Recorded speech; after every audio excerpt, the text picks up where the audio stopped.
Jones. Yeah. Good evening, everyone. We'll call our meeting to order. Thank you for being here for our May City Council meeting.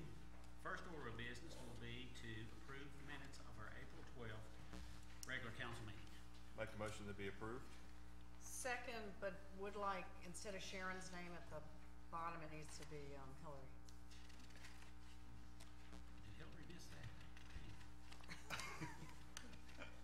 She'll never miss it again, I promise you. Any other changes? If not, all in favor of the motion say aye. Aye. Opposed, vote no. Motion carries. Minutes stand approved. Okay, Kip Turner may need construction for a road update. Kip? How are you? I'm great. I hope you are. I'm good. Well, just a few updates. It's been busy out there, but last week the Duck Bank utility work was completed through the intersection at 321 in North Main, and appreciate your patience as we work through that intersection because I know that had a lot of impacts on traffic. But they're proceeding on to the north towards the bottom of the hill, so still a lot of work there to do, but happy to be through that intersection moving forward.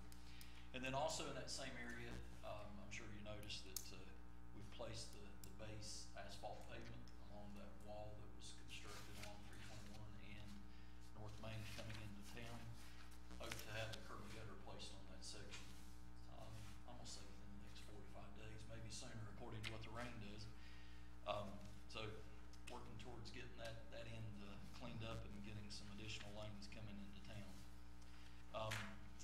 The work that's been going on the last couple of days down at Tanger that's impacting traffic is just that continuation of the storm drain work on that end of the job. And right now I would anticipate probably the end of next week they should finish up the drainage in the Tanger area, the Possum Hollow area. They do have to cross 321 2 more times, so there will be some flagging and some impacts over the next week and a half or so. We've also had a crew working on the ends of these walls. I don't know if you've noticed, but we kind of went back to make these have a more finished look than what we've had. I've been pleased with how those are turning out to give it that rock facade look to match the rest of the wall. And they'll continue to do that on the remaining walls. Except for a few areas that we have to hold out for some other work, the sidewalk and the driveway aprons and the wheelchair ramps from Food Line to Skyland View Drive on the northbound side. By the end of this week, we should pretty much be finished on that side except for a few little areas, and they're continuing to work on the south side also. But that second concrete crew right now, the last couple of days, if you've noticed, we're pouring concrete curb and gutter just south of South Main Street, and that's that area that we're working towards an additional traffic shift to get the southbound traffic over into that outside lane instead of that funny movement that happens right now through that intersection. Once we get that done, we can finish the median work through that intersection. So really looking forward to getting that intersection functioning a little better and maybe cleaned up a little bit with so many barrels and things that are out there to keep people shifted the way they need to. So you know, hopefully within 2 to 3 weeks we'll start getting some asphalt between those curbs and do a little bit better evaluation as to whether it's time just to go ahead and make that traffic split between there and the Norwood Street. So in the meantime, the concrete's on the southbound side. Of course, they'll continue.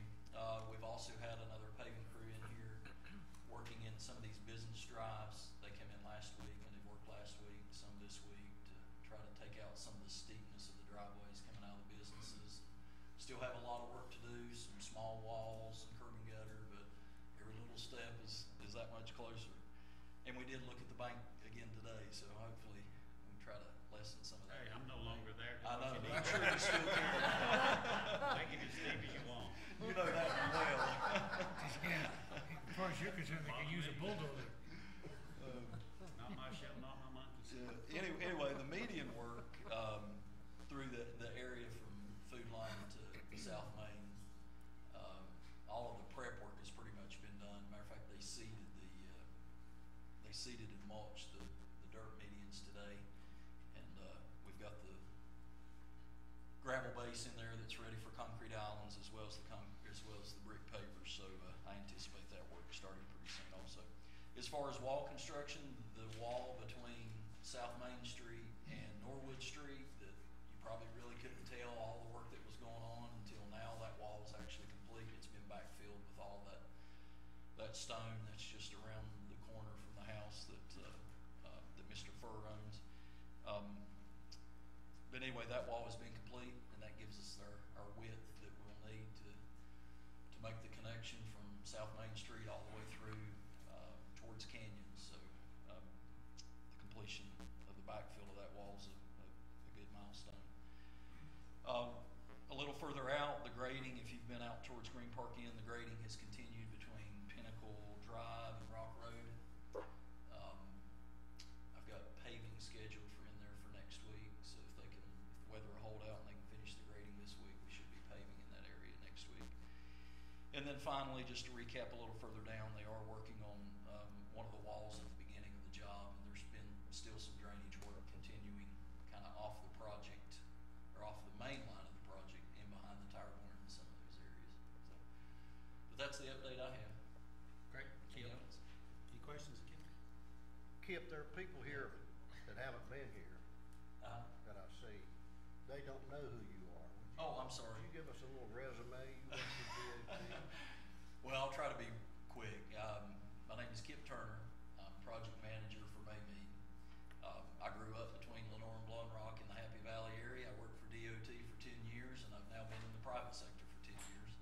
I'm a graduate of UNC Charlotte and a licensed registered professional engineer. But I like getting out here, getting my hands dirty. You saw you dragging barrels in the morning. Thank you, Kip. Good to be See you here. next month. Unless you finish between now and then. I'll see you next Then you week. let us know, okay? Okay, Blowing Rock Art and History Museum update. Lee Carroll Geddes, Executive Director. Lee Carroll, it's all yours. Well, I really appreciate the chance to be here and give an update on Brom. We wouldn't be where we were if it wasn't for such a great partnership with the town of Blowing Rock. You guys have partnered with us from the beginning. The property we sit on is the town's, and I thank you very much, and for all that you do. I want to especially thank Scott Fogelman, Chris Pate, Kent Graham, and Jennifer Brown, but that's not to discount the folks that are plowing the snow and mowing the grass and all of that. So many thanks all across the board on that. I gave a few handouts to the council members, but I do want to go over some really key happenings at Brom. This year marks our 5th anniversary. We will have been open for 5 years this October. But some exciting things have happened over the past year. As of February 2016, the museum completed all payments on the museum's note of $1.5 million. That makes the museum 100% debt-free. We also received, thank you. We also received an unqualified audit for 2015 with no management letter from Combs Tennant Carpenter PC. We've always had a clean audit, but the no management letter is a really nice thing. There are no little tweaks internally that we have to do with how our procedures happen. The museum has, I better put my glasses on, has $395,000 in endowment funds, and now that the note has been paid, we can focus on growing this endowment. That is our next, real building block for the museum. That's our strong future. We have an operations cash reserve of over $238,000. Good nonprofit management expects to have a 25 to 50% cash reserve. That's the backup fund. That's not money we're using in our day-to-day operations. That's if something doesn't work out the way as planned, or if the air conditioning system breaks. David, don't laugh. But those kind of things. So we're really pleased with the financial health of the museum. Our annual budget for 2016 is $541,000. That's a modest budget for an organization of our size, but it's a healthy budget for us. It gives us the staffing. We could always use more staff, but it gives us a healthy staff and a healthy budget for our programs. We have 471 current members. That's households, not individuals. And that's as of today. It fluctuates all the time. And annually, memberships are responsible for 55% of our budget. Attendance in 2015 exceeded 2014, and we're currently tracking ahead of 2015. We've grown the staff to 7 full-time and 3 part-time employees.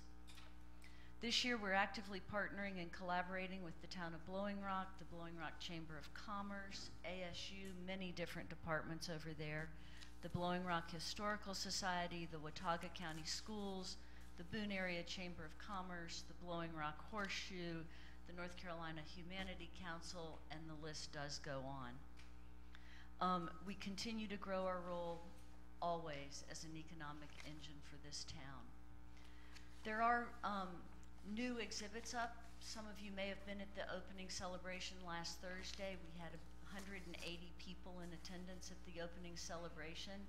A year ago, the opening celebration was my first one, and I don't get any credit for the growth in the attendance at the celebration, but to show the change, we had about 40 people.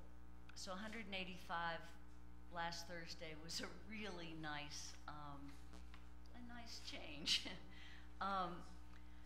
Current exhibits, we have selections from our permanent collection. Those are up all the time. In the atrium area, as you come in, we are always featuring pieces from our collection.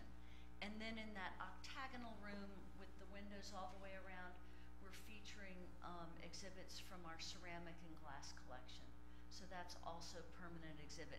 Those spaces are open to the public always, free of charge. The atrium area and that what was originally the gift shop area. We have a permanent exhibit of Elliot Dangerfield's work, and this season we have an extended exhibit of Elliot Dangerfield's work. Wonderful collection of pieces from private collections. Really a beautiful show of his work. Many pieces that have never been exhibited before. We have the North Carolina Native Plant Show. This is artwork all featuring North Carolina native plants. We have fiber arts, wood, ceramic, paintings, photography. That was judged by Lynn Duryea at ASU and is a really strong, nice show. We have on loan an exhibit from the Asheville Art Museum, photography of Ralph Burns. Ralph Burns is a documentary photographer. These are wonderful black and white documentary pieces, all taken with a real camera, not a digital camera. He's really clear about that. And he has been in town several times talking about this show. He's delightful. Quite glad to have that. And then we have the history of the Blowing Rock Horse Show. So near and dear to many people in Blowing Rock. And Young at Art, our youth program that we do in conjunction with the Blowing Rock School, their work is on exhibit for this month only, and that's in the community meeting room. Just quick, what's coming up in the next few weeks at 11 o'clock on Thursday, we have Scholars and Scones. That's a program on beekeeping and its impact and importance in the high country. Scholars and Scones, if you haven't been, are truly a treat because we have Hatchet Coffee and scones, usually. Sometimes it's other pastries, but we call it Scholars and Scones, so you don't just have a good program, you get to eat. On May 17th, we have Coffee with the Curator. That will be focused on the North Carolina Native Plants exhibit. And again, we have coffee and some little tidbit. We don't need food to get people in the museum, but it doesn't hurt. And then our concert series begins on May 22nd with Laura Businger and Josh Goforth.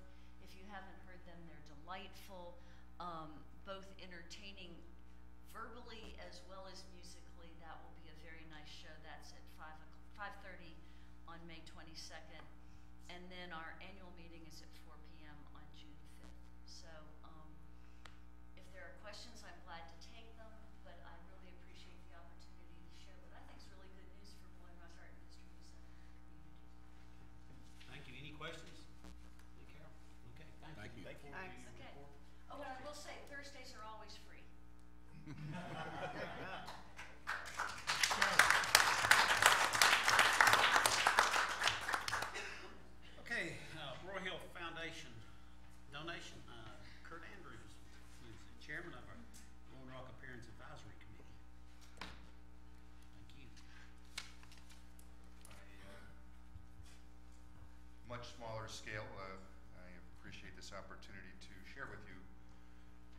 recent accomplishment of BRAC.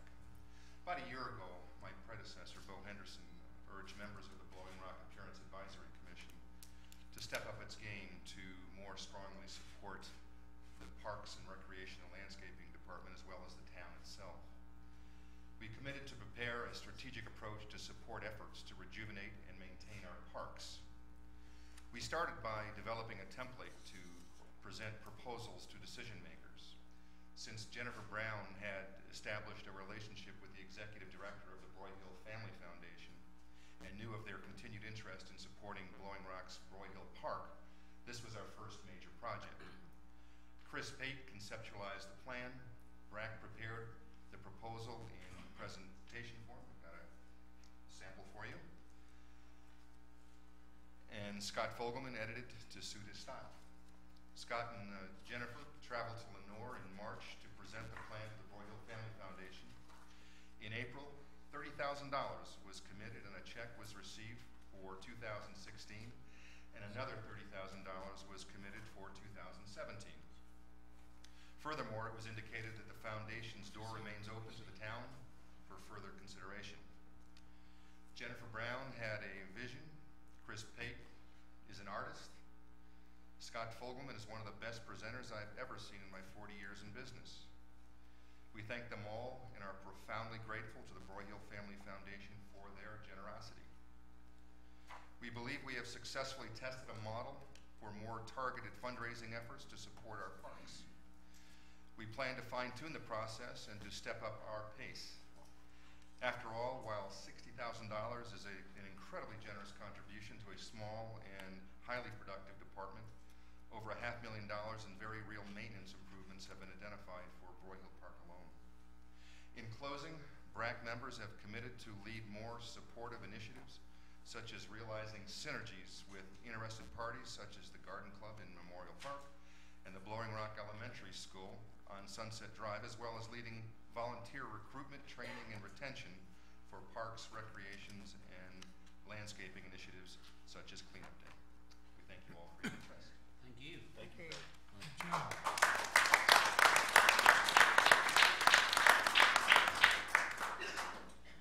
Kurt, thank you for your leadership and commitment to the town and service on that committee.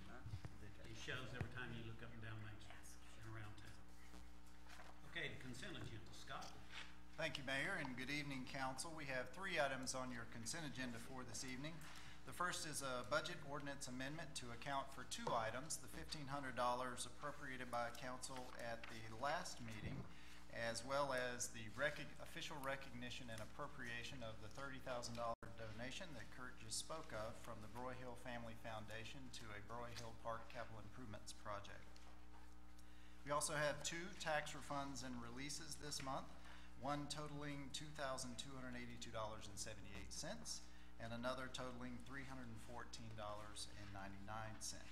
And the final item on your consent agenda this evening is requesting official approval for Saturday, August 27th, 2016 as the date for the High Country Half Marathon. And this is an event that has taken place the last 5 years in Blowing Rock.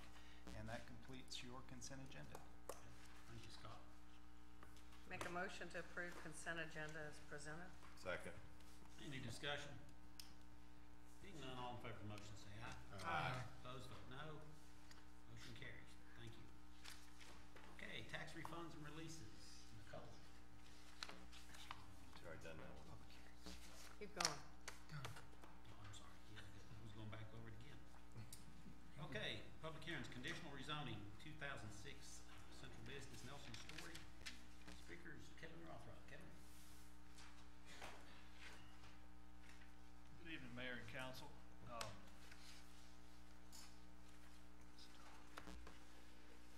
This first public hearing is for a conditional rezoning of Story's Carpet. Nelson Story is requesting a conditional rezoning of his property from R15, single family, to conditional zoning, central business. The 3/10 of an acre property is located at 1516 Main Street and has been a retail floor covering business since 1967. Mr. Story proposes to restrict the uses of the building to either a retail floor covering business and or a large appliance sales and and/or furniture sales with low volume traffic generation. These uses are very similar to the businesses that have been in operation at this location for 49 years. If approved, the only uses allowed are those that are specifically included in the conditional rezoning approval. A zoning permit issued by staff will ensure the compliance with the conditional zoning district limitations. Also to note, retail floor covering businesses current operation at this location. The applicant, with his original application, proposed the following restrictions and conditions. Commercial activities would be located within the building. Normal business operations would be between 7 a.m. and 7 p.m. only.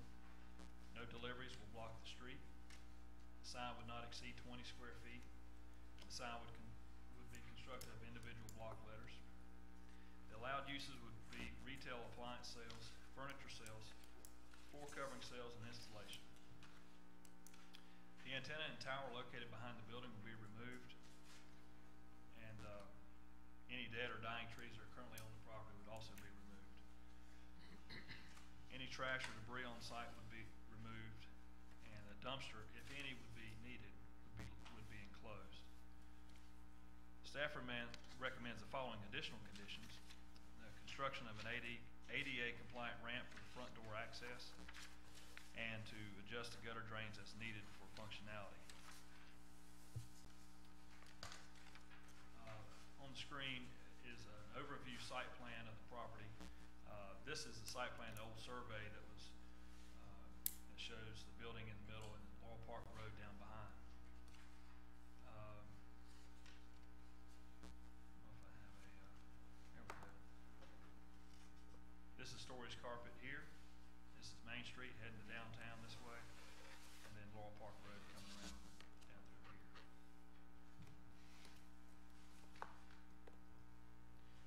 Based on the current use, 21 parking spaces would be required. Although there are only currently 16 designated parking spaces on site. Go back to this slide here. You can see there's some wheel stops out front. Some of the parking comes in from downtown and is angled towards the building in that direction. The others are angled in from the opposite direction. Older photos there. You can see here, this is where we would recommend that the ADA accessible ramp be placed for front door access, and then the handicap accessible or ADA accessible parking space be here. The applicant is not proposing any changes to the building. On March 24th, on March 24th, 2015, we had a neighborhood meeting held here at Town Hall, and we had 3 members of the public attend that meeting. Several concerns were expressed during that meeting, including the debris that was behind the building, the two-way radio antenna tower, which is here, and there were some existing trees on the rear of the building that some had felt that were in not good condition, maybe were dead or dying. Mr. Story indicated that he would remove the debris from behind the building and replace any of the dead or dying trees. Mr. Story also agreed to remove the antenna tower. Planning board meeting was held on April 21st of this year. Planning board made a recommendation to approve the rezoning with the following additional conditions. Number 1, that the parking lot be sealed and parking spaces striped within 90 days of approval. Number 2, that store hours open to the public be between 8 a.m. and 7 p.m. And number 3, that no deliveries until after 8 a.m. Since the planning board recommendations were finalized, the applicant has since responded to staff with the following conditions related to the hours of operation. Mr. Story would like the store hours to remain from 7 a.m. to 7 p.m. No tractor trailer deliveries before 8 a.m. And the store would be advertised as open after 8 a.m.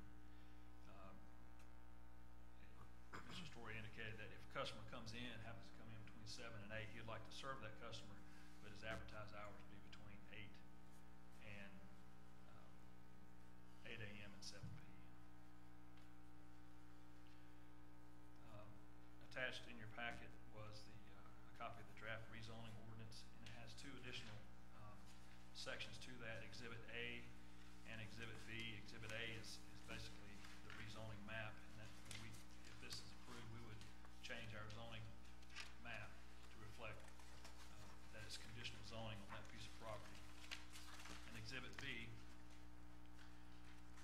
would be the list of standards and conditions, those that I just went over with you.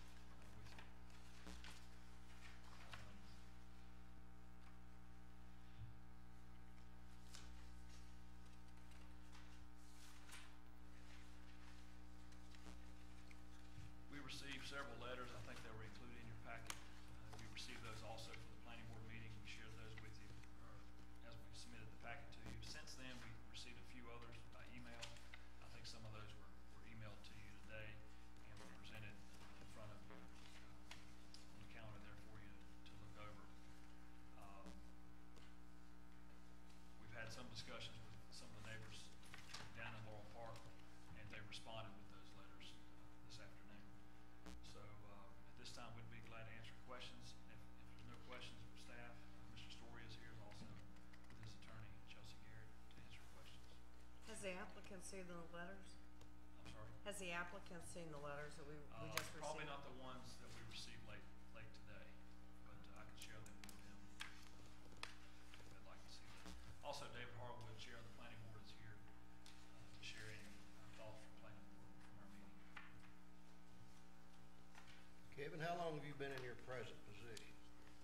15 years. And during that time, you keep records of operational complaints, no waste stuff like that. Have you ever had a complaint about this business? No, sir. Do you know the year this property joined our planet?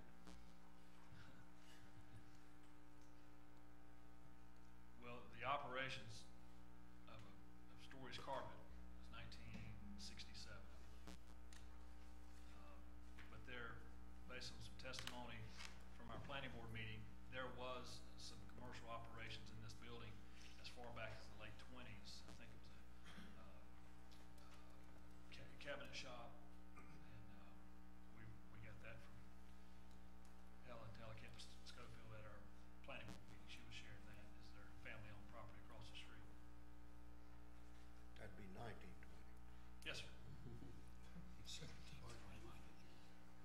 Kevin should just not be approved, and they just continue to operate as a non-conforming use, is that correct? Correct, yes, sir. And if they do, if it wasn't approved, they wouldn't have to meet any of these conditions either, would they? They could just keep operating like they are. That's right. Yes, sir. So it's really not R15, it's being grandfathered in, correct? It's R15 now, and is a non-conforming use and is grandfathered. The reason for Mr. Story's application is to remove the grandfathering status, remove the non-conforming status of the property and continue to use it. The only difference is that he's asking for to expand his operations to possibly allow retail appliance sales and furniture sales. But my understanding was from your letter that you had done appliances before, so it's really something that he has done in the past. Has done that in the past, but not recently. So it's kind of a gray area if that could be expanded back again. I'm of the opinion that he could not. He could continue with retail carpet sales and installation, but probably not appliance sales. So, 'Cause it hasn't been in probably the 15 years I've been here. but my understanding of grandfathering is unless he changes, he could keep it what he has right now unless it's been vacant for 6 months. That's right. And then it would convert to R15. He would then have to, the use of the property would have to convert to residential. It would still be considered R15 zoning if there's no changes here tonight. But if it goes dark for 6 months, 180 days, without any intention to reopen, or he doesn't have a building permit to make changes that are necessary to keep his operations going, he would lose his non-conforming status. Yeah, I'm not sure that the people that wrote the letters understood that it was grandfathered, cause they're calling it R15, and I just think that's not really what it is. Sorry. I know I interrupted you. No, I know, No. that's, I kinda gathered that from some of the letters too, but it's been R15 since we zoned it, probably in the early eighties. But the use was going on much earlier than that. Kevin, I know that, there's been some concerns on traffic and accidents and stuff in that curve. What were your findings on the study on that? Chief Jones provided us some updates, as far back as 2001, there have not been any accidents in this location. That's as long as they've been keeping records. Isn't it true that, the state does not like to have vehicles back out onto the state road? I would say that's correct. I mean, it was true on 211 here. So that if that property became something else, the exiting of vehicles would have to come out from the front, they couldn't back out. They have to come out front ways with it. I don't know. If anything like that changed. It's an existing condition. I don't know that the state would have any impact at all on making them change the way that they access the property. If they changed it to, No, I'm not talking about right this second. I'm talking about in the future. If it was something else, say that the carpet was no longer there, that it was a vacant building. And then somebody says, well, I think I'll tear it down and build a house. Is there enough room to build a house? yes, that's a big building. They could build a house there. And they probably would, I mean, I can't speak for what they'd do, but we'd prefer that they build parking in such a way that they could turn around and pull out frontwards. But there's other places that back out on the street that are residential today. When it comes to taxes, that is zoned R15 now, right? Not commercial. Zoned R15, yes. But is it taxed on best use? I'm not sure how it's taxed. Tax like What do you everything think it else. is? It's taxed on value. Yeah, on value. On value. Not on use, it's taxed on value. Okay. All right, thanks. Any other questions, Kevin? I'm gonna ask Kevin, but it might be a question for council. Is there a document anywhere with the term non-conforming uses on it concerning this property?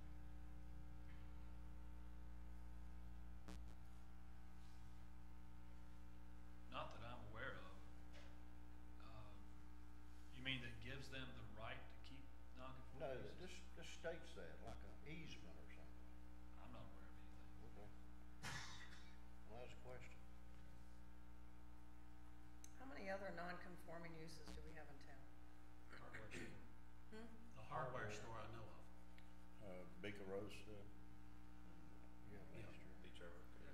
Um, Bistro. Canyons, Bistro Roca, hardware store, and there's some other residential.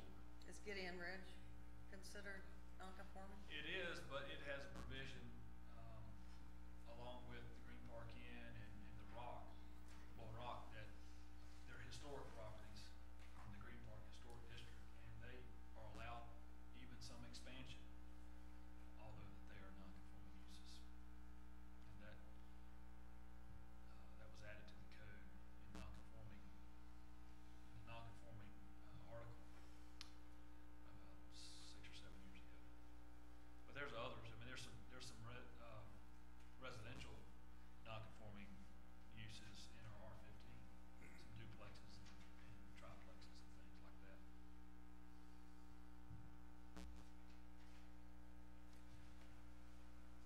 Other questions? Nothing. I'll be able to answer some more as we go. David's here to give us an update. The thing that I did notice, Kevin, is this true, that this building, is in concert with our long-range plan for our town? Is it or is it not?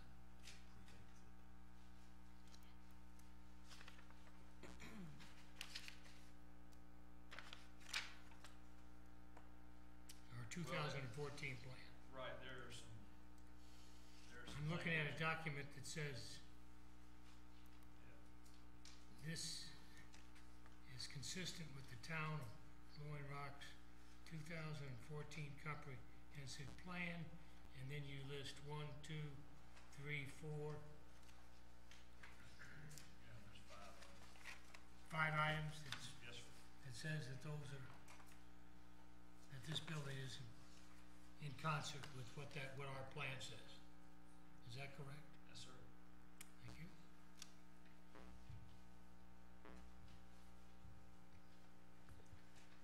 Good evening, Mayor Lawrence and council. The planning board did meet about this conditional rezoning. We did recommend the approval of this, and at that time, we only had 2 letters from neighbors.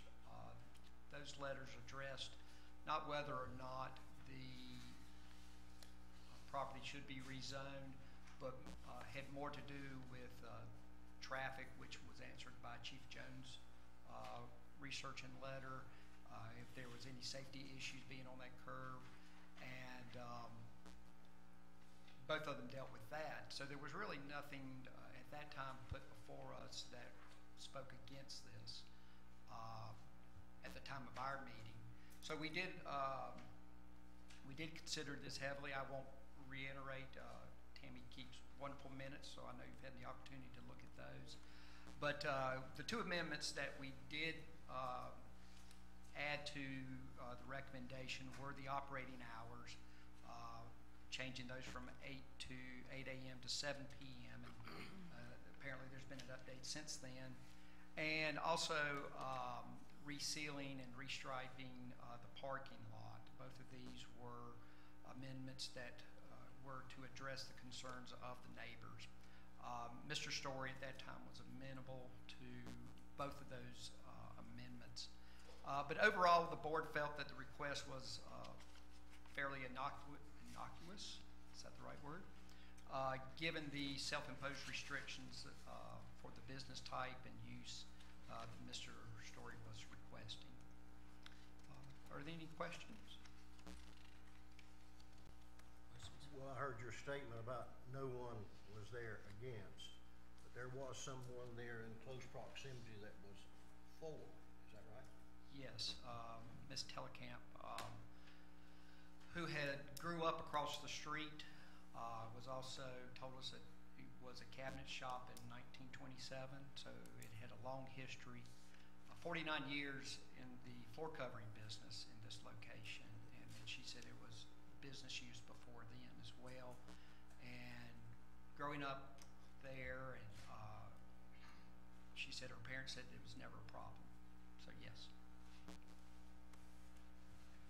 Other questions? The applicant, like the only questions from the applicant? Would you like to hear the applicant speak? Absolutely. Go for it. Good evening, my name is Chelsea Garrett from DeSaney Watson. I represent Gail and Nelson Story. We're here tonight.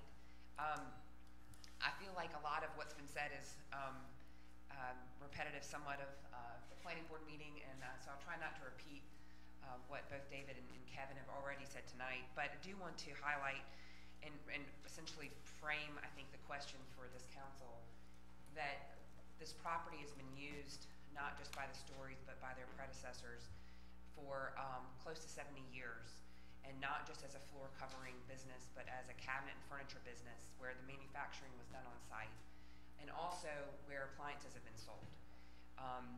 So this request is a request to essentially maintain the status quo, and the reason to, I think, answer maybe a statement, I guess, by you, Mr. Pickett, that they would like to get this rezoned conditionally as opposed to maintaining a non-conforming use is because really none of us know the future, and for them to not have any opportunity to use this property should it, I think, go dark was the term used, for 6 months.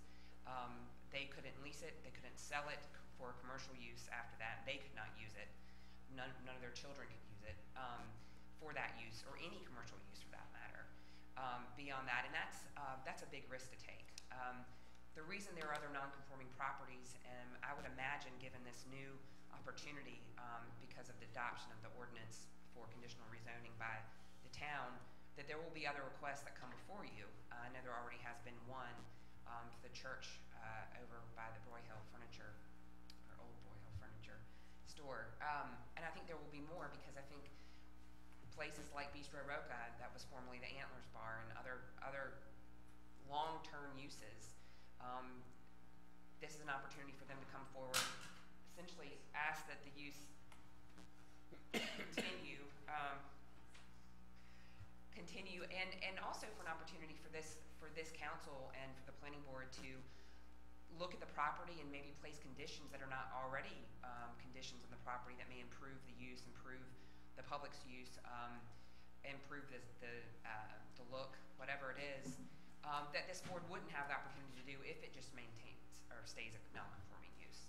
So I think there's a give and take here, but it's important for this board to remember the 70 years plus potentially, according to Ms. Schofield, the use of this property as a commercial site, and remember that when you're balancing the interests of this property owner with the interests of the property owners around, those property owners bought their property with this use next to them or near them, and the predecessors of their property bought that property with this use, very likely, when we're looking at 70 plus years. So the expectation that we would take a long-standing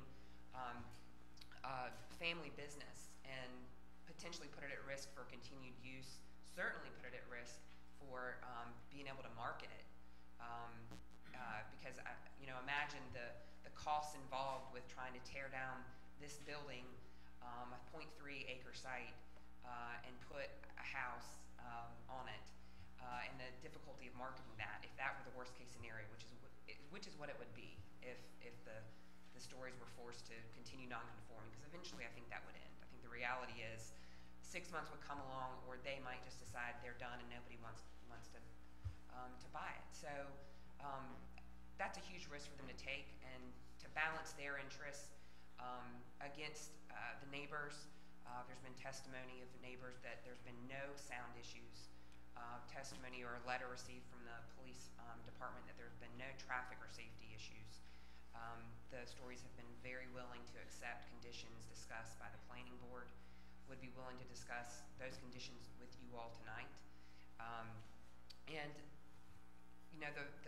the Stories have also been good neighbors to those in Laurel Park. I know at one point there was a desire for Laurel Park to have a more marked entrance, and the Stories agreed to grant an easement, I believe, for at least one of the pillars that has the Laurel Park sign on it, to go on their property.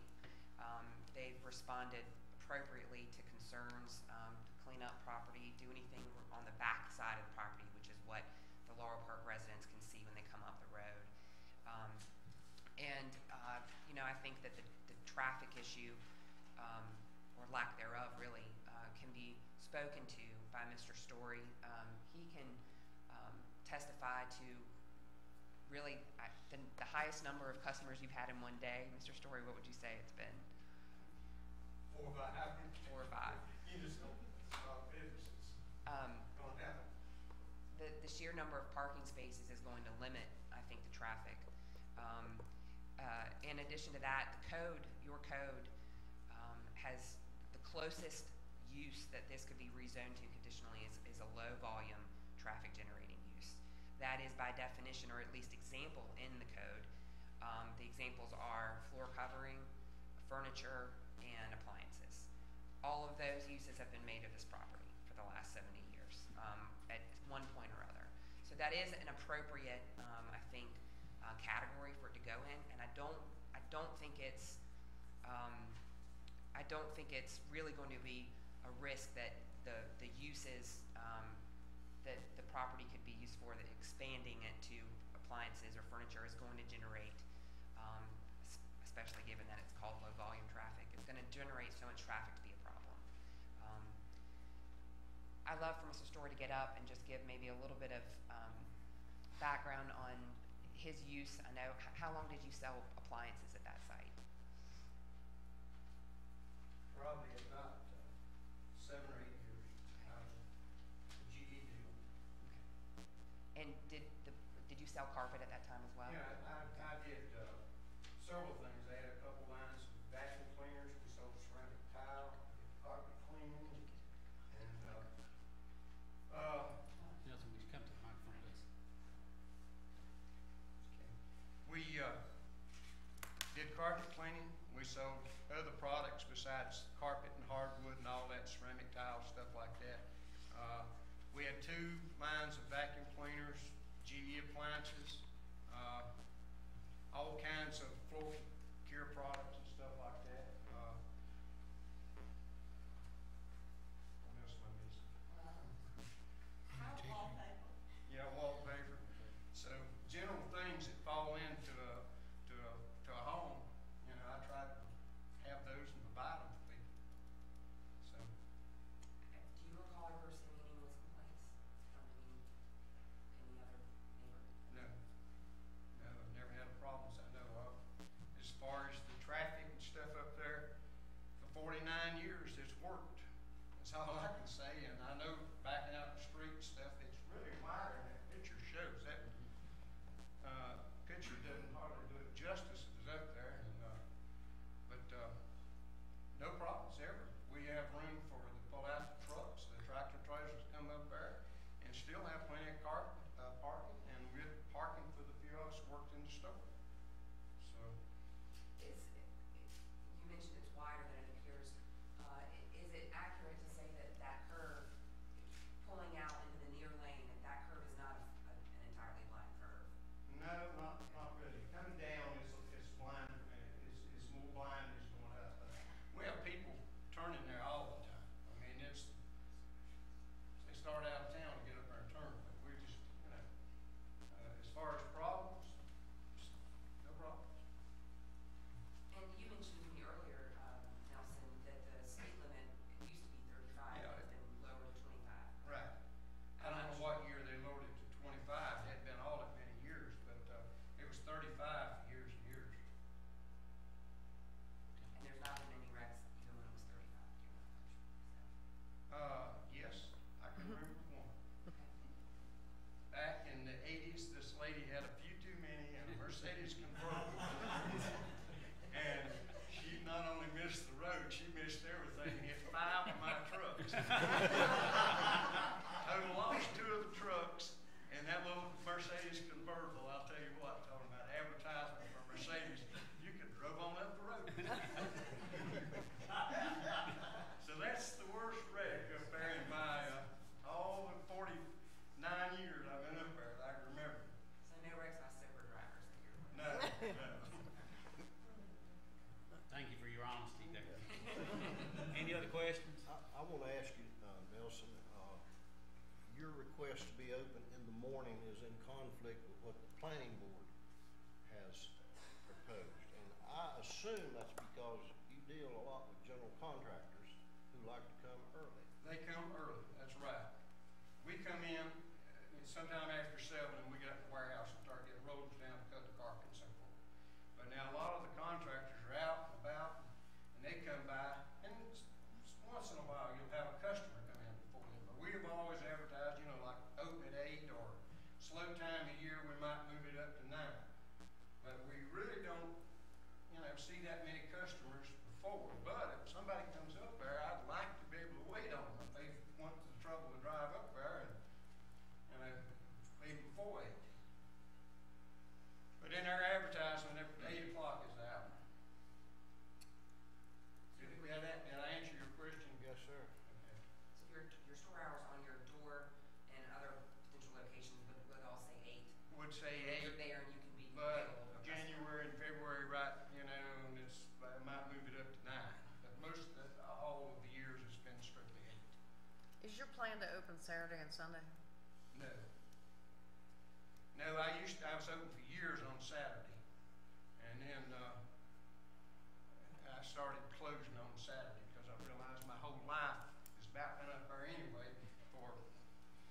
2/3 of my life's been up there, but to be there 6 days a week got to be a lot. So we started closing at 1 o'clock on Saturdays, did all day, and then finally we moved to just 5 days a week, and that worked. And was it 8 to 7 or 8 to 5? It was 8 to 5. Now, sometimes I've been up there and somebody drove over there and we don't get through at 5, we keep going. Right. To whatever, so they get through picking out whatever, what needs. So. Nelson, other than,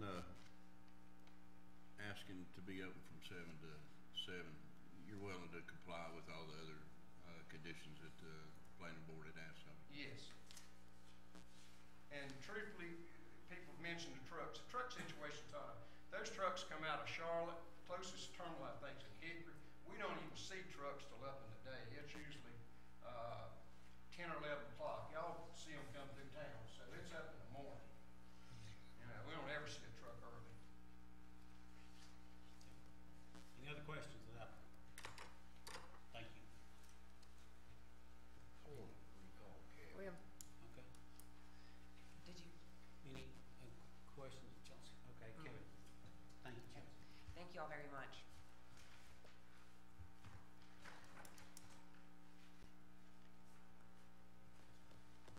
Kevin, don't construe this that I'm advocating for an applicant, but I want to know something that calmed my mind. This property is identified now as non-conforming. Yes, sir. If we pass this tonight, that term will go away. Yes, Okay. I want to be sure of that. yes, sir. Conforming use, for the uses we allow. so, Only those. one of the concerns that I've heard is the color of the building.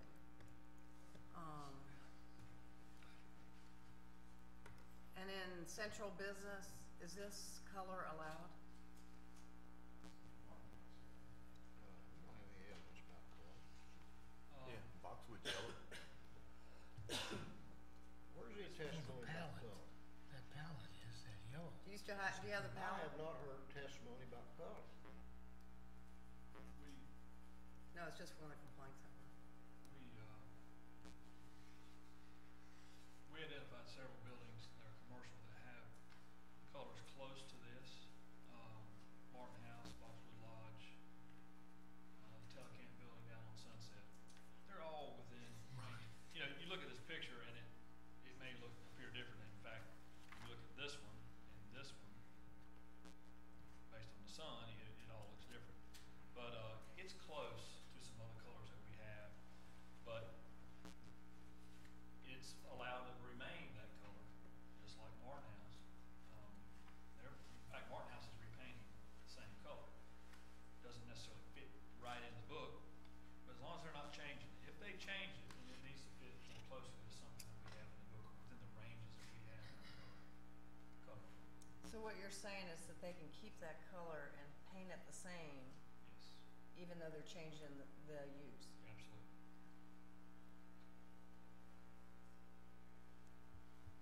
Other question? Okay. Okay. Thank you.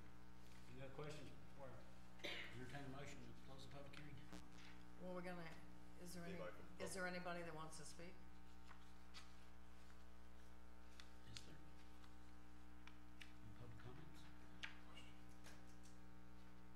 Can I ask a question? Sure.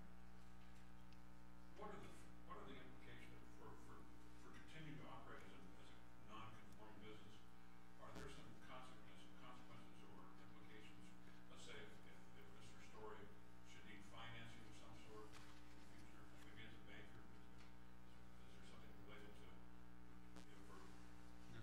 title insurance or non-conforming loans? No. So, They typically won't loan money. Pardon? Typically won't loan money. That's That's the question. That's actually addressed, and the reason I didn't reiterate it, and I should have, but it's in the minutes from the planning board meeting. We had Benny Anderson here from Great State Bank. But Mr. Young is correct. It's, it would be impossible virtually to get a loan, because you couldn't get title insurance for a non-conforming use. So, there will be no updates to the building. If someone needs an equity line to do it, you can't refinance. Nobody's gonna get a loan to buy it.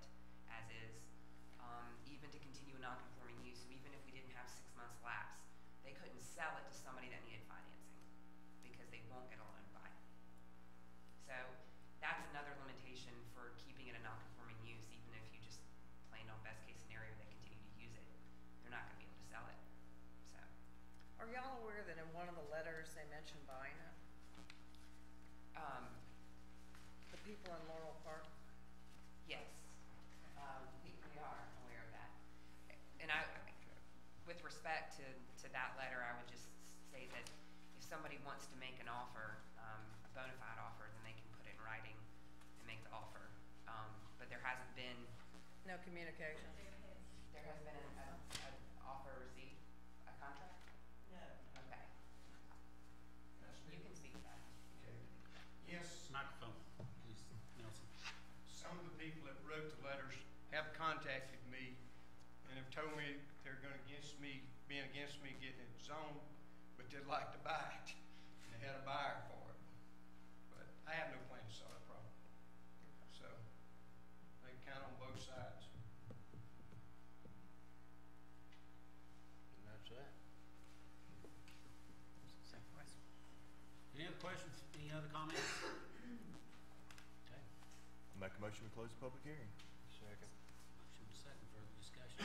Not on favor of the motion, say aye. Aye. Public hearing, any opposed, vote no. Sorry. Now we will entertain a motion for action based on the evidence presented. I make a motion we approve. Okay, make a motion for approval, and we have a Second. second. Any further discussion? Being none, all in favor of the motion, say aye. Aye. Those opposed, vote no. Motion carried. Thank you, Nelson. Good luck to you.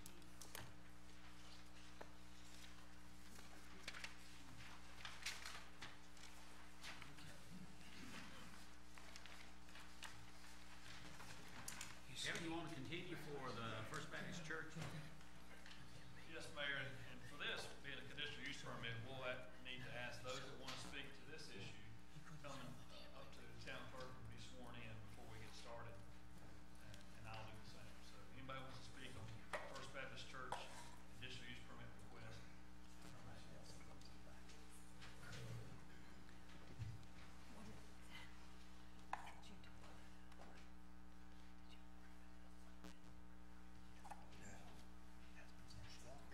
There you go. No. You want some water? Mm-hmm. Well, it passed with 80. Here, here. It passed with 80. Thank you. Gee, I'm so glad you're happy. Please have the minutes read Jim Steele Ford I'll tell Gwen. for the council member. Ford Water, 19. Hold up, everybody. We this stuff. We didn't address that. So you, We didn't address when he can open. As right here. presented. I presented as presented. We adjourn. It's as presented. It's right As here. presented. Yeah, all the conditions. From that are- planning board. Yeah, No. No. As presented right here in the conditional zone. yeah. Where is that, Ray? Page 17. 17, He can open it. right here. Right there. Okay. Look at that. Okay, You got it? We're good. Okay. it's in here.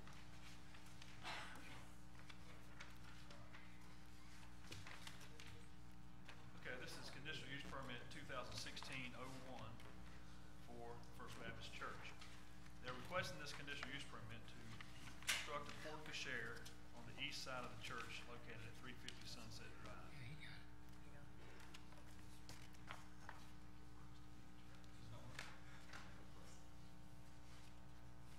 Just trying, okay. It died. We need to buy some batteries. We'll make it through. It died when it fell. The property is zoned central business. The proposed porte cochere will provide covered entry for vehicle drop-offs at the front of the sanctuary narthex. And you can see from the red square on the screen that that's where they're proposing to add the addition. Go back. As far as parking, based on the land use ordinance, the church is required to have 106 spaces. The church has 115 spaces on site with an additional 36 spaces off-site available for Sunday services. proposed addition, 3 parking spaces will be removed, resulting in 112 parking spaces. 2 of the spaces being removed will be converted to ADA aisle space for relocated handicap parking. Other areas affected by the construction on the east side of the addition will be landscaped. This is a very rough site plan. This shows the parking area, the portico share outline, and then some of the areas where the parking will be shifted around, and some aisle space for those handicap parking spaces. And then the stairs from the lower parking area will go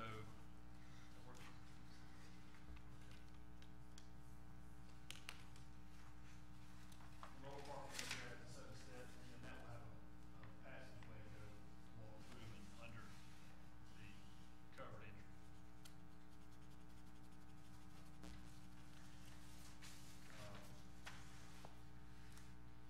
This is the current front of the building with a covered entryway that does not provide access for vehicles. And then this is the proposed change that you can see. This is the current covered entryway, and they're going to change these current shingles to metal standing seam and to match. Also, let's go back to this. The front columns here are currently brick, and they're going to change those to stone, wrap these in stone here, and also bring this element of the timber frame over to the front of this one as well. That's a blow up of the schematics of the plan design, and I'll go back to that sheet right there. April 21st planning board meeting. Planning board recommended approval of the conditional use permit as submitted. So with that, I believe in your packet was a copy of the draft CUP and also what I put on the projector up here for you tonight. Be glad to answer any questions regarding this. Questions for Kevin? Pretty straightforward. Thank you, Kevin. Is that roof metal roof? Yes, sir, it is.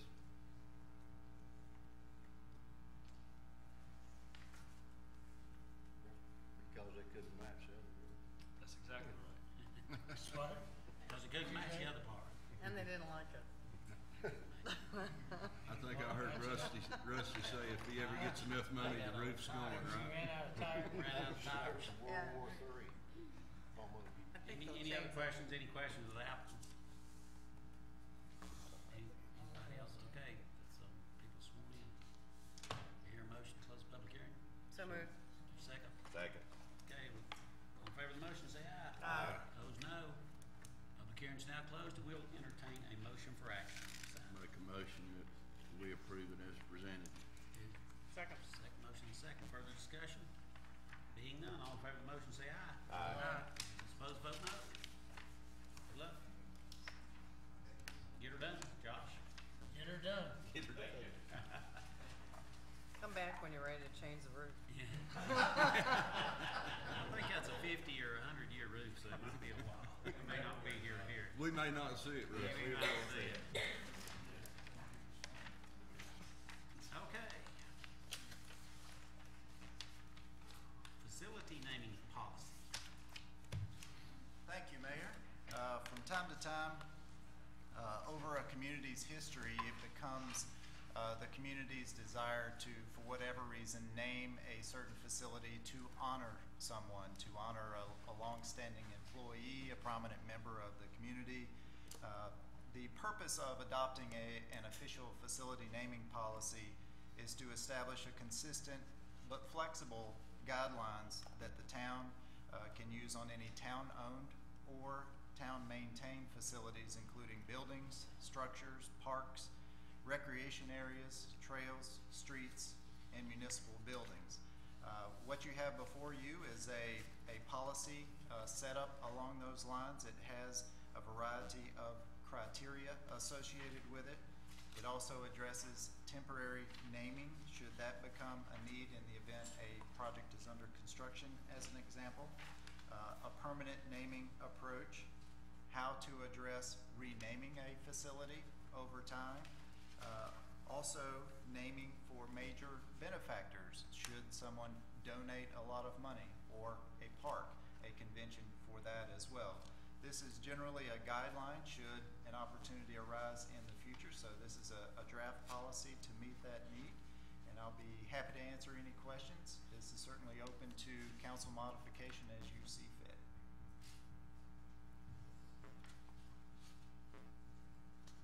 I think you did a good job. Yeah, looks good to me. I think so. I make a motion, we accept it. Second. Motion and second, further discussion. All in favor say aye. Aye. Those vote no. Motion carries. Thank you very much. Okay, next item. Ice House renovation bid awards and rental process. Okay. On the direction of town council, staff has requested informal bids from general contractors for renovations to the historic ice house located at 140 Maple Street. Once renovations are completed, the plan is to make the building available for lease. After initial meetings with 3 general contractors, 2 firms originally submitted proposals. Following a review of the information submitted, it was determined that in order to ensure an apples-to-apples comparison of specific details associated with the bids received, more detailed proposals were requested. Then, only 1 contractor resubmitted a new bid. The work identified in the bid includes the following. On the exterior of the building, I'll just briefly highlight this. Remove the paint and tar, replace rotten wood as needed. Prime and paint all the trim. Replace the roof shingles with a Series 1000 metal standing seam. That's a level of gauge for the metal standing seam. Replace the front door and hardware with a full glass steel frame door, or a regular shop door, full glass. Add concrete to the end of the walkway in front of the building to fill in that gap on the lower side. Bury the utilities from the current utility pole that's over near Maple Street parking lot, so that way everything's not going right over the top of the roof. Replace the side door with a similar door and hardware, or improved hardware. Both the front door and the side door would have newer hardware, much better than what we have. Tuck point the exterior stonework, rerun the grout on that to improve the stonework and the grout. Also, the rest of it's on the interior. Replace all the drywall paneling, or remove it, and inspect for mold. The contractor provided a contingency on the mold if there is, in fact, mold in the walls, rot. Prime and paint the walls, prepare and paint the floor, replace lighting fixtures, toilet and sink with ADA fixtures, insulate piping and flooring in the crawl space down below, add a mini split system to be sized by the HVAC contractor. The 4 fixed glass windows on the sides, not the front, but on the sides, will be replaced with fixed glass as it is today, just improved. And we'd have the contractor seal the accessible crawl space and install a sump pump. Staff has reviewed the proposal received and compared it with the previous proposal submission to determine its value relative to previous cost estimates. Staff recommends awarding the work to BPC Builders LLC for a total estimated cost of $44,431, with the addition of $5,000 for contingency items, making that total $49,431. Included in the requested bid is an allowance of $5,000 in the event there's rot or excessive mold inside the building. Determination as to level and need for regarding that aspect of the work will be made by the town and the contractor once the construction process reaches the point where any remediation needs can be better determined. So once we get everything off the walls, find there's rot, we have $5,000 built into the project to remediate that. If there is none, then we were credited, or we would not have to spend that $5,000. BPC Builders has indicated that if council approves this tonight, that they can begin within 2 weeks and estimate the work being done before the end of June. Should council decide to move forward with the bid award, recommend this project be funded with appropriate fund balance from the general fund. It's further recommended that council authorize staff to begin the request for proposals for potential tenants for the Ice House, with a preference for those year-round active retail uses. Contrary to the previous request for proposals, this RFP would not require capital improvements to be made by the selected company prior to them taking occupancy of the building. We would have that work done, and our goal would be to have proposals back in time for council to approve at the June council meeting. The proposal schedule is here, assuming the council wants us to move forward at this time.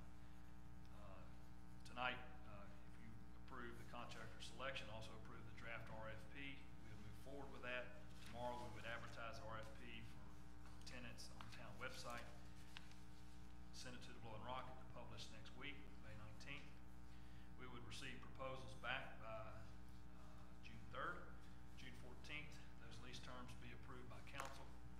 June 16th, public notice with those lease terms for whoever we select be advertised in the Rocket. June 12th, lease agreement. July 12th, lease agreement authorized with the selected company at the next council meeting in July. And then on the 13th, the Ice House would be available for occupancy by that tenant. With that, I'll be glad to answer any questions. I know we have some. Yes, Jim? This steel full glass door for the front, is that what y'all think is most appropriate for that building? We think it is. It's And a if so- storefront door. But we can look at It's a something else. standard, I think it's a standard storefront door like I see down here at the post office versus a combination glass and steel door. Right. Is that what y'all think? That's what we looked at from a staff perspective. Full light, Huh? Yes. full light door. Yeah. Full light, just To like, the floor, you'd have a just kick like down plate. at the post office. Yeah, a kick plate at the bottom. That manufacturer may not be the best one. We'll look at some others, but But you got in there, it's or equal anyway, so right. it gives you plenty of things. Yes, sir. The other thing is that, did you have anybody else other than 444 and BC respond to your request? they responded. They did not submit a bid. It was Oh, but you did KBI. have people come in and look at the scope of the work, some other contractors. Yes, KBI builders. And they all said that we're just too busy, Yes. we're not interested. Yes, sir. Okay. And then finally, when it comes time, when we're all said and done, if we let this contract and you're gonna do an RFP to rent it, does it seem appropriate to you to also open it up to real estate firms in other cities to see if they might have somebody that would be interested in coming up to rent it? If that's what you'd like us to do. Well, I think the more the merrier, the more people that we have. I think it's a cute little building and it's gonna be nice. Let's get some, maybe see if we can get some other people that might be interested in renting. I'd like to see it rented to somebody's gonna produce commerce. But I don't see a real estate firm having anybody in there simply wanna buy one house at one time. As long as they pay rent, I don't care who. I care. Let me Why ask are we, you, why are we doing it? To attract people to the town. I may have misunderstood. Jim, I thought you were asking if we send this out so realtors could find Yeah, a retail I'll give you a client. perfect example. Yeah, exactly. Okay. Perfect example would be that guy from Charlotte that came up and talked to us. He's got a lot of contacts in the retail business. And he may have somebody that would be interested in coming Okay. to Blowing Rock and renting a small unit. I see what you're saying. I misinterpreted it No. too, Jim. No, I thought you meant a realtor to go in. no, not a real guy. Then I don't have to object. Put a listing with the real estate people. I don't object. See, that's all I'm saying. Mind your business on it. Who But there does, may be a, who's There the, might be somebody who's local. the contingency clerk? You? I'm not sure what that is, so I'd say no, it's not me. Who approves contingencies? That's called money for extra work. John or for the $5,000. The manager. Scott. somebody with expertise in building should be doing it. I would assume it would be John. I would likely make the final say, but it will certainly be based on what John and Kevin advise. Right. Okay, now, refresh my memory, this was actually, last month, we had 2 bids, did we not? We did. Since that time, one of the bidders got extra busy. He had a couple jobs that asked for more scope to be accomplished within the same time frame. So his availability did not materialize. Well, aren't they pretty similar? I mean, Yeah. and now the town's covered with not having competitive bids. You made all that, Yes, sir. dotted those i's and everything. We have. Okay. Kevin, on the crawl space there, are they gonna put anything on the ground, or are they just gonna insulate the crawl space to the flooring? Says it. On the floor as well. It's in there. I didn't know. I got a motion out there by my building inspector. Yes, vapor barrier. Yeah, I didn't know if it vapor was gonna barrier. cover the ground, you know, with Vapor that matting or anything to, Yes. Radar. Yeah, it has to be secured to the foundation. yeah. Okay. And I found out how busy that other contractor was, because I asked him for a price. Any other questions? What's your pleasure? I'd like to get it awarded. I'd like to make a motion, we award this and get on with it. Second. Motion and second. Discussion? Being none, all in favor of the motion, say aye. Aye. Those opposed, vote no. Motion carries, thank you. You may need Let's recess for 5 minutes before we start into the budget. Is that okay with everybody? We start in on 5 days. Okay, I'll take it. Okay, we're back in order. order. We'll turn it over to Scott for our budget presentation. Thank you, Mayor. Story Street. This may be a little bit interesting because when our mouse took a tumble off of the podium, it died. So we'll try to make it through this presentation a little bit old school style. So the purpose of tonight is to have the official presentation of the manager's recommended budget, which is also sometimes referred to as the manager's proposed budget. It's one of the responsibilities of a municipal manager to present a budget to the council for consideration, and that's consistent with North Carolina General Statute 15911. No decisions are necessary tonight. We have separate work sessions already planned here at Town Hall on May 24, 25, and 27, each beginning at 6 p.m. We have a public hearing planned for the June 14th council meeting, and at that point, council is scheduled to consider adoption of this manager's recommended budget along with any list of directed changes as approved by council at the June 14th council meeting. And our fiscal year that we're planning for now begins July 1, 2016 and runs through June 30, 2017. Some of the items I'd like to update you and those present on tonight include our economic environment, including some revenue drivers associated with our population and our assessed value. We'll look at the overall budget totals, talk a little bit about the general obligation bond referendum implementation, which is a huge driver of what we are currently accomplishing and will be a big part of next year's budget.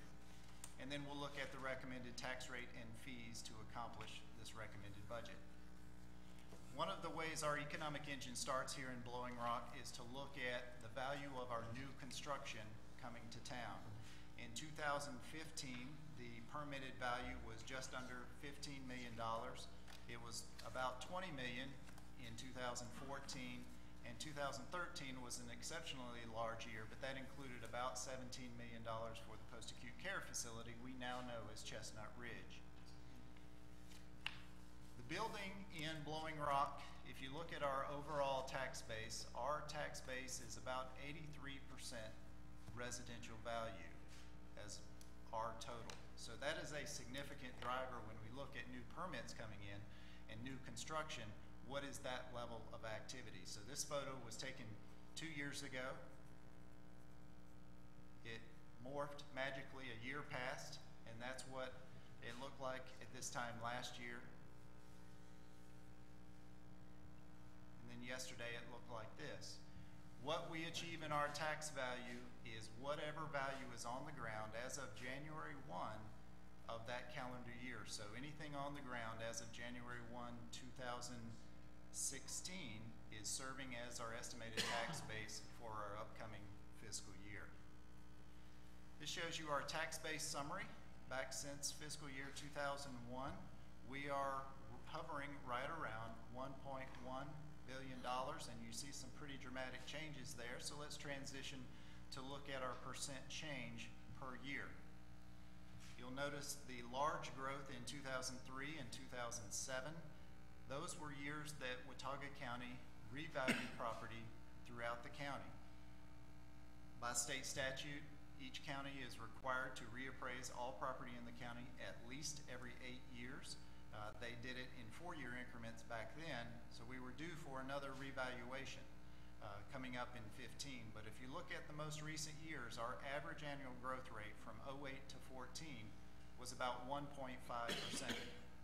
However, instead of large growths with 2003 and 2007 revaluation, post-2008 recession, property values had still not recovered. So we took a little bit of a hit in our tax base, and our tax base actually shrank 4.5%. It did rebound the following year, 1.2% growth, and what we're looking at for this coming year is 0.3%.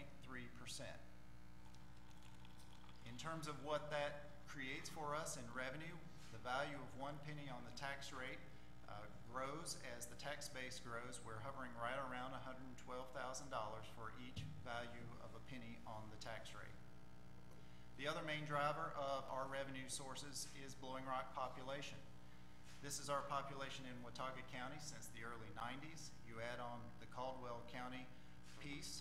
The dip you see in 2011-12 had to do with census recalibration of numbers. So while we were getting credit for more people in the prior years, once the census resets, the state has to adopt those numbers as a formula for revenue distribution. So our piece of the pie shrunk a little bit compared to some other jurisdictions. So the 1991 certified population was 1,267. 2016 certified population, 1,280. Pretty steady. Give you an idea of our general fund revenues. This is where all but our water and sewer revenues are accounted for. In the manager's recommended budget for fiscal year 2017, one thing I would like to point out is that our fund balance being appropriated to the budget is actually zero. That is not a strong financial practice to appropriate savings to balance the budget, and this budget does not include any fund balance being appropriated. Our local sales tax, of which our population is a driver statewide for what comes to Watauga County, that makes up 21% of our revenues. So population helps play a big part in that. But our property taxes provide over half, at 52% of our total general fund revenue. So between those two sources alone, that's 73%, almost 3/4 of our total general fund revenues for the year. A big piece of what we're looking at in last year's adopted budget, as well as this, is the implementation of the bond referendum. There were 4 different questions on the ballot: $9 million for transportation, $1 million for parks, 2 for water, and $1 million for sewer, a total of $13 million. As part of our education program associated with that, we sent out a variety of information, including an informational packet that was mailed to every registered voter in Blowing Rock. This information is still available on our website. That bond referendum went to a vote on November 4th, 2014. Our lowest approval rate was 72.69% for the $1 million park bond referendum, but averaging across all 4, we had about 77% approval rating for those bonds. So that was the first big piece, a big piece of last year's capital budget. Our capital budget last year totaled nearly $5 million. This year's recommended budget for capital, just over $322,000. It's a significant drop, about $4.7 million, but that's because last year's budget we got rolling with the first phase of our general obligation bond package. It included $3.8 million of the first phase of those projects to get going. One of the first things we had to do was go to the market and borrow some money. And to do that, you have to have your bonds rated. what kind of financial risk is Blowing Rock? AAA is the best bond rating that we could achieve on anybody's scale. Standard & Poor's rated our bonds all the way down to worst, being a D rating. D means they're in default or in breach or of an imputed promise. Really bad. Our bonds got rated AA with the plus. The plus is important because it's almost AAA. The only difference between a AAA rating and a AA rating in the wording, instead of extremely strong, they put very strong. So we were very pleased with this bond rating result. It helped us achieve a 2% interest rate when we went to the market versus the 5% that we were planning for in our initial planning for the bond referendum. This helped us reduce our debt service payment required in the general fund from $350,000 down to $250,000. That's almost the value of a full penny on the tax rate that it saved Blowing Rock taxpayers due to having such a great bond rating. And that speaks to the long-term financial stability of Blowing Rock and the leadership throughout the years. It actually enabled us with council's leadership and a reimbursement resolution. We got going early before we ever borrowed the money to go ahead and enact some of our capital projects, Memorial Park improvements, going ahead and studying our underground utilities, working with McGill, a new roof and repairs, and allocating some money to start design on the Laurel Lane sidewalk. So associated with some of those projects, you may have seen around town our community investment bond signage. This one's out front of Memorial Park, working on the sidewalk there as part of our streetscape project. This is an example of one of the bond projects that we were able to allocate early. This is on the eastern side of Sunset, going up the hill to the right. This was damaged due to a storm. Moving forward, that repair has been completed, and Mike and Matt have moved on to other jobs. This is the sidewalk on Main Street in front of Last Straw. This is what it looked like before. The streetscape project started in March and has moved forward, and it looks a little bit different now. That project is moving along well, and right now is a little bit ahead of schedule, so we're hoping the rain holds out. This is the Laurel Lane sidewalk before that was also a bond project that we're able to get going on, and it's actually almost completed construction. We've also initiated a project to replace the stormwater pipe. That pile of pipe there in the middle is what the old pipe looked like. It was terribly rusted out, had started causing a couple sinkholes, a small one in the asphalt, and it actually allowed a lot of sediment to get into Broy Hill Lake. So they're actually out there working on that today. We've got a wedding this weekend, so we are huffing and puffing to get that piece of the project done, but with Chris Pate's expertise, I have no doubt it will be done. So let's transition to our operating budget. Last year's 2016 adopted budget totaled a little over $8.5 million. Our recommended budget this year is a little over $8.9 million. So we're going up about $420,000, or a little less than 5%. If you look at those numbers in a little bit different category by personnel, operating and maintenance, capital outlay, and debt service, last year our total expenditures again were 8.5, and this year we're looking at 8.9. Some of the major changes are in personnel, and we'll review those in detail in just a moment. The debt service growing is actually due to the general obligation bond referendum. We phased in some of that headed into last year. Now to look at some of our key resource recommendations. One of the areas that has really transitioned over the last several years is our annual call volume with Blowing Rock Fire and Rescue. We have seen a steady increase as tourism has come back and activity in the town in general has increased. Our total call volume has exceeded 1,000 calls in each of the last 2 years, and if you average that annual increase out, it's actually grown 10% per year since 2010. And when looking at January to April, how are we trending thus far this calendar year compared to January through April of last calendar year? We're actually right on pace for 10% growth again thus far during the first third of this year. So we're actually looking for some additional part-time funding support to have 2 additional firefighter EMT positions available consistently on every shift. Right now, they do have some part-time funding, but not enough to get 2 folks on every shift to make sure there's an increased availability. And we are pursuing, and the Watauga County is currently undergoing a detailed review on where the next ambulance base would be in Watauga County. Clearly, that would make an impact on helping with some of our calls. Even with that ambulance base being here in Blowing Rock, we do see the continued need for even additional part-time firefighter and EMT as we are first responder. But with this call volume, our number of overlapping calls is increasing as that volume goes up.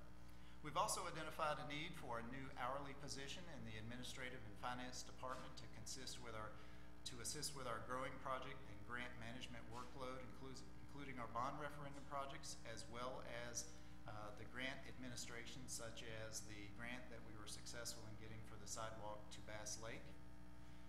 And also a new hourly landscape assistant position to help take care of the existing volume of work in town.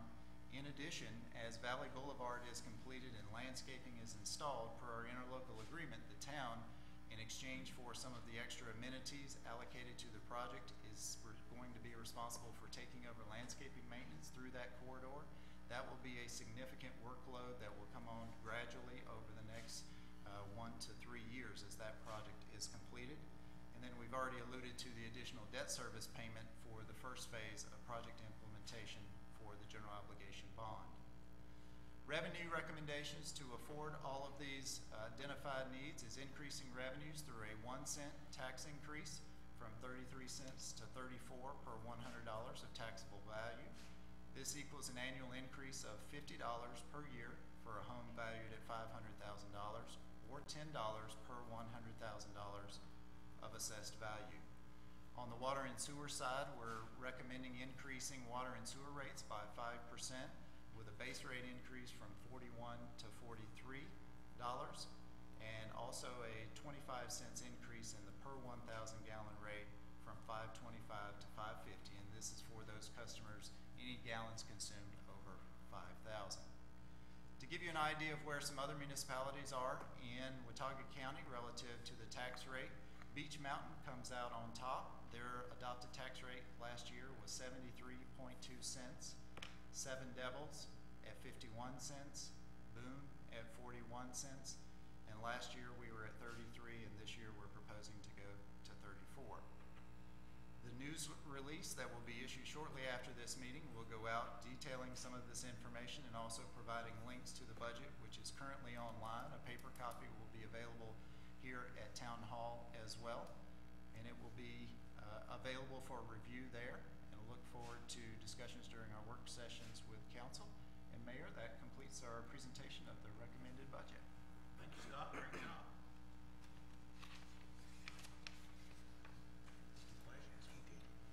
Not right now. Okay. You made just that made up for his. The manager's recommended budget or proposed budget? Yes, sir. You did. Okay. Anything else? Any speakers from the floor? One thing I'd like to say, really, Saturday, the new venue of the Art in the Park, I thought was wonderful. It just made it, to me, feel completely different and like old times.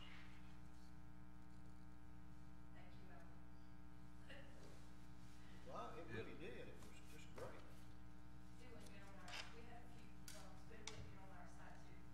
Plus, we can use our parking lot again Parking to, for what we paid it was for. full by, After I moved the sign. yeah, after the sign After was I moved moved, the it got sign. full. Yes, we had lots of compliments on our new employee, and we had very happy vendors. Oh, good.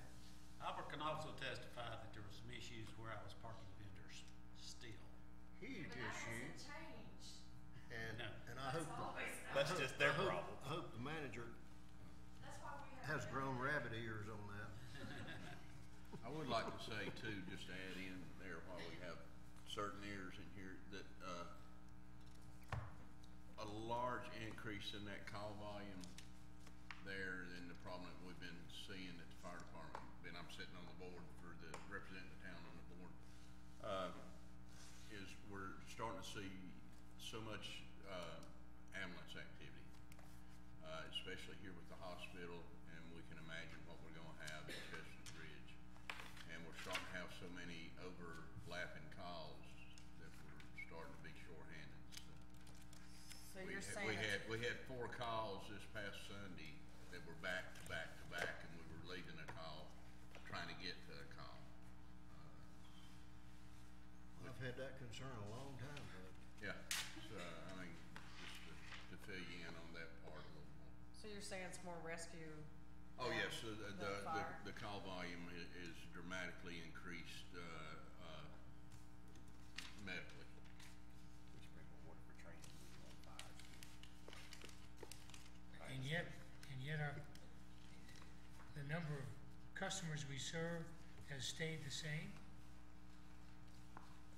Well, I would say they've stayed the same. The hospital has stayed. That changed. The county, I'm not really exactly sure how to put this, is. You got friendly ears here. We used to, when the hospital changed their procedure, we used to not run hospital calls. And then they changed their procedure now to where we have to run hospital calls. And that has been a huge increase in our call volume, is when we had to take that over. And that was a procedural change of the hospital. So when somebody changes a procedure, Yeah, any see, costs that are incurred because of their change, we have to Right. absorb? Well, it used to be what you would call a true hospital up there. It's not a true hospital anymore. You know, you had the emergency room, you had all that. You don't have that anymore. So when all that got taken out, then that meant we had to start answering the calls up there. It's no different than Gotcha. Bryan Estate, something like that. Regardless of whether, even if they had to be transported? Correct. Okay, Because they would keep them. yeah, okay, I got it. One other thing. Yes, sir. I know the manager won't get the big head about this, but, I've heard a lot of presentations of budgets or proposed budgets. This one was succinct, I could understand it, I don't have to refer it to a CPA, so thank you, sir. And it was quick to do the point. And But he does want tax increases. Only half of what he told us we was gonna have though. I know, he's working us. That's sort of like a sale on dresses, isn't it? I don't buy dresses, Jim. You know? I'd also like to, we've We need ridden to him a approve. little bit tonight, but I would like to thank County Commissioner John Welch for being here this evening. Yeah. Stopping Thank by. John. Always Thank good. you, John. Yeah, we're glad you came, bud. I guess I came to the right part. You done Yeah. That's right. The right bar, yeah. We didn't save it to last for you. Anything else? That's Good with the calls? Y'all have a great evening. Thank you. You Stand remember, adjourned.